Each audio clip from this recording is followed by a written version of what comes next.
Hello students, আমি Moumita ma'am. আশা করি তোমরা সকলেই খুব ভালো আছো। Welcome back to our channel.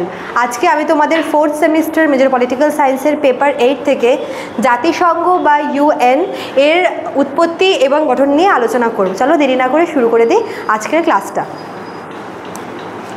দেখো, জাতিসংঘ বা ইউনাইটেড নেশনস এটি গঠিত হয়েছিল দ্বিতীয় বিশ্বযুদ্ধের পর 1945 সালের 24শে অক্টোবর। সেকেন্ড ওয়ার্ল্ড ওয়ার 1945-এ শেষ হওয়ার পরপরই কিন্তু এই জাতিসংঘ বা ইউনাইটেড নেশনটা তৈরি হয়েছিল। কত সালে? 1945 সালের 24শে অক্টোবর, আফটার সেকেন্ড ওয়ার্ল্ড ওয়ার।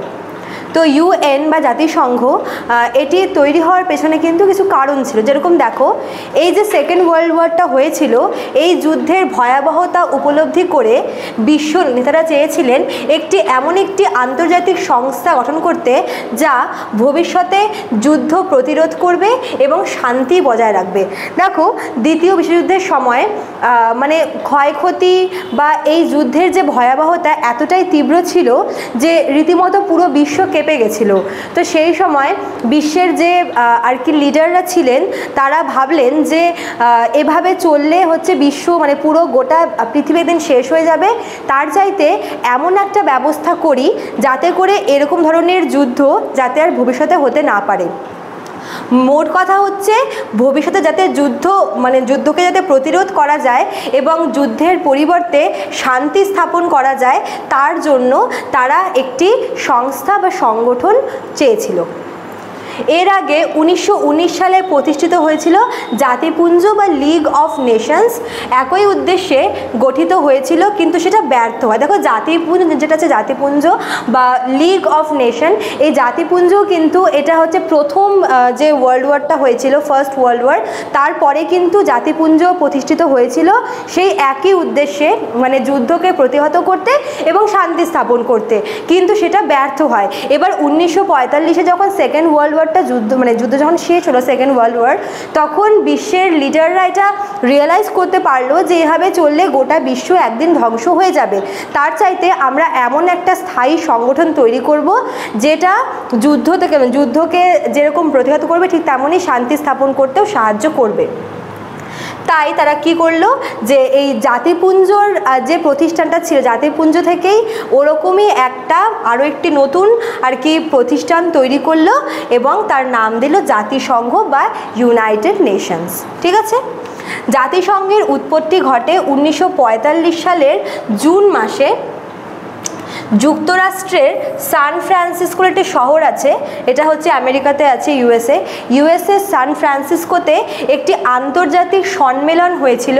সেখানে এই জাতিসংঘের যে উৎপত্তিটা হয়েছিল, দেখো প্রতিষ্ঠা হয়েছিল কিন্তু 24শে অক্টোবর, কিন্তু এটা প্রতিষ্ঠা হওয়ার আগে মানে এই সংগঠনটা তৈরি করার যে প্রথম প্রস্তাবটা সেটা রাখা হয়েছিল ওই সান ফ্রান্সিসকোতে যেই আন্তর্জাতিক সম্মেলন হয়েছিল সেখানে, যেটা হয়েছিল কবে? 1945 সালের জুন মাসে।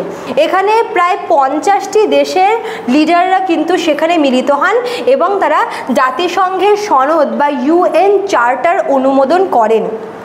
এটা 1945 সালের জুন মাসে সান ফ্রান্সিসকোতে অনুষ্ঠিত এক আন্তর্জাতিক সম্মেলনে বিশ্বের প্রায় 50টি দেশের নেতা সেখানে মিলিত হন এবং তারা সেখানে মিলিতভাবে এই ইউএন চার্টার বা জাতিসংঘের যে সনদ সেটা অনুমোদন করেন। এবং ঠিক তার পরে, মানে এটা জুন মাসে হয়েছিল অনুমোদনটা, এবং ঠিক তার কিছু মাস পরেই অক্টোবর মাসের 24 তারিখে কিন্তু এই যে সনদটা বা চার্টারটা সেটা কিন্তু কার্যকর হয় এবং এজন্যই 24শে অক্টোবরকে কিন্তু জাতিসংঘ দিবস বলে পালন করা হচ্ছে। তো 1945 সালের জুন মাসে জাতিসংঘের সনদ অনুমোদিত হয় এবং 24শে অক্টোবর জাতিসংঘের অনুমোদন হওয়া যে সনদটা সেটা কিন্তু কার্যকর হয়। আর এই জন্য 24শে অক্টোবরকে জাতিসংঘ দিবস বলে পালন করা হয়।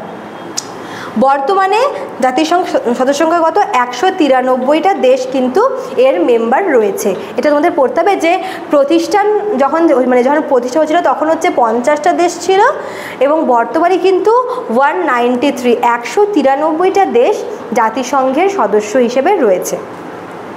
আচ্ছা, তারপরে দেখো জাতিসংঘের গঠন বা স্ট্রাকচার নিয়ে যদি আমরা কথা বলি, জাতিসংঘের গঠন কাঠামো কিন্তু বেশ বিস্তৃত এবং সুসংগঠিত।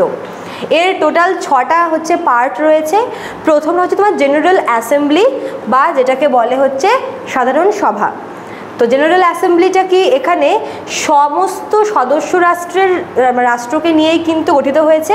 আর এই জেনারেল অ্যাসেম্বলিকে হচ্ছে মূল আলোচনা কেন্দ্র বলা যায়, ঠিক আছে।